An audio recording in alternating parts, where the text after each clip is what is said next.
నమస్తే. రోజులు గడుస్తున్న కొద్దీ దేశంలో క్రెడిట్ కార్డుల వినియోగం పెరుగుతోంది. వినిమయ ప్రపంచం విస్తరించే కొద్దీ క్రెడిట్ కార్డుల కోసం ప్రయత్నించే వారి సంఖ్య మరింత పెరుగుతుంది అంటారు. ఇదిలా ఉంటే దేశంలో అందరికీ అందుబాటులో ఉండే క్రెడిట్ కార్డుల్లో అత్యధికం వీసా, మాస్టర్, రూపే కార్డులన్న సంగతి తెలిసింది. మరి ఈ మూడింటిలో ఏ కార్డు బెటర్? దేని కారణంగా మేలు జరుగుతుంది, ఏ కార్డుకు ఎలాంటి లక్షణాలు ఉంటాయి అన్నది చూస్తే ఆసక్తికర అంశాలు కనిపిస్తాయి. సాధారణంగా క్రెడిట్ కార్డుల్ని అన్ని బ్యాంకులు జారీ చేస్తూ ఉంటాయి. అయితే ఈ కార్డుల నిర్వహణ, కార్యకలాపాలను పర్యవేక్షించేవి మాత్రం వీసా, మాస్టర్, రూపే. క్రెడిట్ కార్డుకు కుడివైపున మీ కార్డు ఏ సంస్థ నిర్వహిస్తుందో ఇక్కడ కనిపిస్తుంటుంది. ఈ మూడు సంస్థలు పేమెంట్ నెట్వర్కులు మాత్రమే. ఈ ఏడాది ఇప్పటి వరకు అందుబాటులో ఉన్న సమాచారం ప్రకారం ఈ కార్డుల మధ్య ప్రధానంగా ఉండే తేడాలను, ఏ నెట్వర్క్కు ఆ నెట్వర్క్కు ఉన్న ప్రయోజనాలు, లోపాల్ని చూస్తే ఏ కార్డుతో ఏమవుతుంది అన్నది ఇట్టే అర్థమవుతుంది. భారత ప్రభుత్వం జారీ చేసే రూపే కార్డును యూపీఐతో లింకు చేయవచ్చు.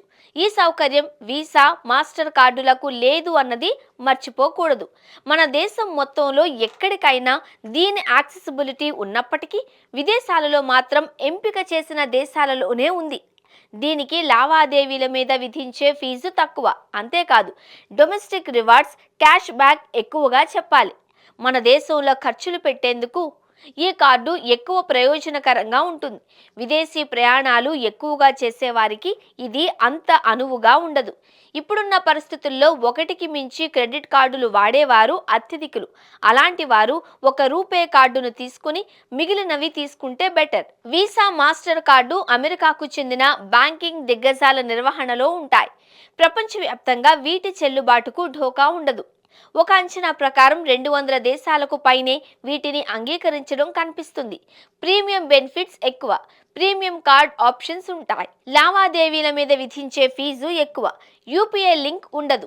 భారతదేశంలో ఎక్కువగా కార్డు ఉపయోగించాలంటే రూపే కార్డు ఎలానో విదేశాలలో ఎక్కువగా వినియోగించాలి అని భావించే వారికి ఈ card better. Visa, master card అన్నది పక్కన పెడితే ఆయా బ్యాంకులు జారీ చేసే కార్డులు ఒక్కో బ్యాంక్ ఒక్కో తరహాలో బెనిఫిట్స్ అందిస్తాయి అన్నది మర్చిపోకూడదు. క్రెడిట్ కార్డు తీసుకునేటప్పుడు అవి అందించే ప్రయోజనాల గురించి అవగాహన చాలా అవసరం. లేకుంటే అనవసర ఖర్చులు మీద పడతాయన్నది మర్చిపోకూడదు.